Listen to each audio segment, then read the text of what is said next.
For today's video guys, gagawa tayo ng high chair ng aking baby. Matagal ko nang gustong magkaroon ng high chair kaya lang walang budget ang lola nyo. Budget lang ba ang kulang kapag kayong may gusto tayong bibilhin? So ang resulta, ang mga taong walang pera, aba syempre, DIY ang resulta. So, kung makikita nyo ang working table natin guys, hindi pa yan permanent. Ganyan pa, hindi ko siya itinaking. Bali, nakapatong lang yung plate na yan kasi nga, lalagyan ko pa yan ng plywood para kumapal-kapal. Yung mga 10mm sa na flat sheet ang gusto kong ilagay dyan guys, kaya lang, hindi afford ng budget and then kapag ganun ang bibilhin natin, hindi natin kayang ilagay dyan sa sobrang bigat and then, syempre, yung presyo pati, and then yung pagka-travel, hindi natin kayang i-travel na iuwi dito sa bundok. Kaya, 5mm lang yung kinuha namin, binili namin kasi yan yung afford namin. So, bale, sinukatan ko lang naman yung pinaka size na gusto ko dun sa tubular. Bale, 1.2 lang yung gagamitin natin para at least magaan-gaan. Pag 1.5 kasi, na baka lang gawin natin, dagdag pa yun sa bigat. So, 1.2 lang is enough. Depende dun sa kapal na gusto nyo din. Baka nahihirapan kayong maghinang na manipis. You can go sa 1.5. So, mark ko lang naman yung part na gusto kong i-bend kasi depende dun sa shape na gusto natin. Depende dun sa design na gusto natin. So, yun yung ginayat-gayatan ng lola nyo. And then, ganyan, i-bend lang natin siya and then, tatakingan natin yung mga part na pinagkatan para ma-achieve natin yung shape na gusto natin. So, ganyan yung ginawa ko and then, iti-trace ko lang yung pangalawa. O, diba, mas maalwan pagka ganyan. Kasi wala kasi tayong bender eh. O, diba, bender naman yata ang next na natin, project natin. Hindi ko lang alam kung kailan ulit natin magagawa kasi nakadepende yan sa mood ng ating baby.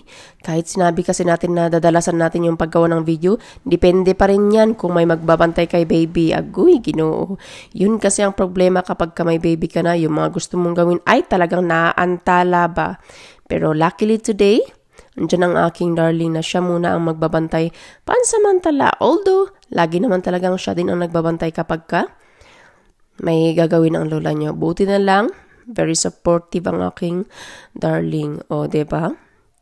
So, ganyan lang yung ginawa ko para magkaparehas sila ng shape, yung pinaka-poste niya. So, napaka-easy naman yung paggawa, diba? Bali, first time ko itong gumawa ng baby high chair. Kung makikita nyo naman yung mga DIY natin dati, diba? Hindi naman ganyan. So, naisipan lang natin gawin ng ganyan kasi nga, sawa na akong hawakan si baby kapag kayong kumakain ba. Sobrang likot na kasi, kaya parang hindi ko na siya kayang hawakan at the same time kakain. O, diba? So, ganyan lang yung pagkakabuka ka ng paa niya. Depende dun sa design na gusto nyo. So, ayun ang aking darling at hinahawakan niya muna. Pinag-decide ko siya kung ano yung lapad at saka yung kung ano yung gano'ng kalaki yung pinaka-high chair, kung size na magkakasya ba dyan si baby. So, o, diba? Laking L1 pagka may partner na tayo. And then, pinulweld ko na dyan para at least kahit paano maging secured yung kanyang sukat. Hindi na magbabago yung sukat niya kapag ka medyo na pull weld natin ng kaunti. So, depende yung gusto nyong design. Kung gusto nyong mas mabuka ka siya, the more na mabuka ka siya, the more na secured na hindi siya ma-outbalance. Pero depende dun sa baby nyo kung gaano siya kalikot. Kailangan nyo talagang i-secure kung gaano siya kalawak yung kanyang pagkakasplit yung paanong baby high chair na gagawin nyo. So, after that, ilalagay naman natin yung kanyang pinaka brace nung paa. Dapat pala nilagay muna natin yung brace niya bago natin siya pinulbeld. Pero okay lang. Depende dun sa gusto nyo. Hindi naman nagbago yung sukat niya. O, diba? And then, i-trace lang din natin yung isa. So, kailangan magkapantay yung pagkakasukat ng paa na gagawin nyo. So, ito naman para sa kanyang upuan. Alam ko, tatanungin nyo na naman ako kung ano yung mga sizes na gagamitin natin dyan. So, ang ginamit ko dun sa paa niya is 1.1/2 na tubular. And then, ito sa pinakaupuan niya is 3/4 by 3/4 yung ginamit natin dyan. So, ito, lunchtime na. Ito, nangungulit na naman ang aking bebe. So, ganyan ka-cute yung uupo dyan. Isusukat natin siya mamaya kapag katapos na yung upuan. And then, tsaka natin i-upholstery. O, diba? May inspirasyon tayo sa ating mga DIY. Napaka-cute ba naman? So, ito, tinayo na natin siya para ilagay na natin ang kanyang pinakaupuan. Etong mga magnet na to, di ba gamit na natin pa nung mga una pa nating mga projects. So, hanggang ngayon, andyan pa rin. O, di ba? Yung mga gamit ko, intact pa rin. Kasi, alam ko naman darating yung araw na magdi-DIY talaga ako kasi hindi naman lahat ng mga bagay na kailangan natin is bibilhin natin. So, ayan, yung pinaka-brace sa pinaka-paa niya para hindi siya magbago yung sukat ba. And then, eto, ilalagay na natin yung pinaka-upuan niya. Hindi, yung patungan ng paa. Yan yung pinaka-patungan ng paa niya. And yung unang ilalagay natin para at least, kailangan lagyan ng ganyan para hindi mangalay yung paa ni baby kapag ka nakaupo na siya dyan. So, ayan, kailangan nating i-level. Although, hindi man perfectly leveled, okay lang yan kasi kami naman yung gagamit. Baby ko naman yung gagamit. So, hindi naman yan actually.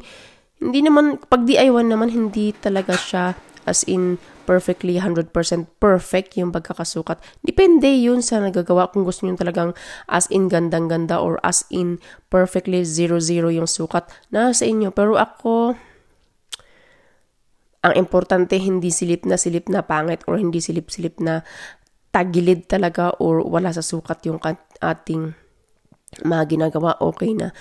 Yung, wag lang yung mag 5mm, 1mm, 2mm is okay na yung diferensya. Wag lang yung as in talaga na 5 to 10mm. Syempre, kitang-kita na yun na tagilid. And then, syempre, kainyo naman yan, personal naman na gagamit nyo yan, hindi naman pangbenta. So, okay lang na magkamali. Hindi malaking problema kapag ka nagkamali ka sa DIY kasi sayo naman yan. O, diba? Ang iba kasi natatakot mag-DIY kasi baka pangit ang gagawin. Walang problema, sa'yo naman yan or sa inyo naman yan. Hindi naman sa ibang tao, kaya okay lang. At saka yung practice makes you perfect nga, diba? So, ganyan lang yung pinakasandalan niya. Gusto ko naka-slant yung sandalan niya kasi ewan ko ba, basta gusto, yan yung napag-decidean ko na ano niya, na itsura niya. So, ganyan yung, ayan yung darling ko, chinecheck niya yung pagkakaslant niya kung pasok ba talaga doon sa plywood na ilalagay natin yung pinakasandalan niya. So, itong pinaka-top naman niya, kinat ko yan para at least hindi magkakasugat si baby. Delikado yan kasi bakal, diba? So, kinat ko yan and then lalagyan natin yan ng plastic kapag ka darating yung order natin na parang pinaka-plastic shoe, ewan ko, basta may inalagay dyan sa pinakasapatos niya para at least hindi masira yung flooring, hindi magagasgas sa flooring, and then, syempre, para maging secured yung ating, hindi siya madudulas ang ating, high chair. So, ganyan yung kabuuan niya. Bale, ihinangan ko ba dyan, i-close ko yung butas dyan para at least hindi siya kitang-kita and then hindi nga siya nakakasugat kay baby. Bakal ito guys, kailangan malinis and then makinis kasi kapag ka nadikit dyan ang skin ng inyong baby ay sigurado ako magkakasugat yan. So, marami man proseso pero ginusto ko pa rin na yan yung gagawin ko. So, ayan, nilagyan na natin siya ng cover, yung pinaka-butas niya. Although, ibibend ko sana yan para at least yun ang magiging design niya. Kaya lang, hindi na kinaya ng ating power bag. Gusto ko matapos agad kasi syempre, ang dami pa natin gustong gawing video para sa inyo. Ang daming nag-request about dun sa mga videos na gagawin natin. Pero papasasahan ba at gagawin din natin kapag ka meron tayong time. Sa ngayon kasi, uunahin lang natin yung ating mga gustong i-DIY and then balik na tayo dun sa mga questions na gusto nyong ipagawa sa akin. So, yung mga most requested lang na mga videos ang gagawin natin katulad ng mga reviews dun sa mga grinders, dun sa mga makina na ginagamit natin. Diyos ko, ang dami kong gustong i-share sa inyo. Ang dami nag-request na mga videos na kung ano daw yung mga best na welding machine na gagamitin kapag ka baguhan ka pa lang na mag-welding. So, yun yung mga gagawin nating mga videos about sa mga welding tutorials, yung mga machines na gamit natin. Yun yung gawan natin ng mga videos, yung mga request nyo, yung mga katanungan nyo. So, antabayanan na lang. So, ayan, yung pinaka harap niya. Nililinis na natin. Bali, wala siyang table, guys. Sa pinaka-table namin siya mag-table. So, yan is parang ano lang yan, stopper niya dyan sa pinaka-harap. So, bali, ganyan yung itsura niya. Hindi pa yan actually tapos. Lalagyan ko pa yan ng mga i-upholstery pa natin yan. So, sasabihin niyo siguro, bakit ang taas, Jackie? Ba't ganyan yung itsura? So, hindi pa yan tapos, guys. Marami pa tayong ilalagay dyan. Lagyan natin ng upuan, lagyan natin ng lahat ng kanyang sandalan kasi bakal yan and then malamig dito sa Mountain Province. Kailangan i-cover natin yung bakal na yan para hindi madikit sa skin ng ating baby. Lagyan natin ng i-upholstery. Aba? Marunong din pala mag-upholstery ang lola nyo. So, yun yung gagawin natin dyan sa, niya yan, sa mga upuan niya and then sa mga sandalan niya. So, bali, yan yung pinaka-itsura niya. And then, sa mga next na video is kung paano natin siya i-finish talaga na as in, na yung gamit na and then nakaset up na siya sa mismong table. So, yan yung design niya muna sa ngayon. And then, antabayanan nyo na hanggang sa matapos. Kung makita nyo siguro, bakit ang taas, Jackie? So, hindi yan mataas kasi marami pa tayong ilalagay dyan. So, baka nga magiging masikip pa yan kapag katapos na ng ating ilagay yung mga upholstery niya and then yung mga balot niya, yung mga sandalan niya. So, tingnan natin kung ano yung magiging itsura niya pagka na-finish niya. Sa ngayon, ganyan muna and then hapon na. Syempre, magliligpit ng lola nyo. And then, I hope to see you next video, guys. Bye-bye!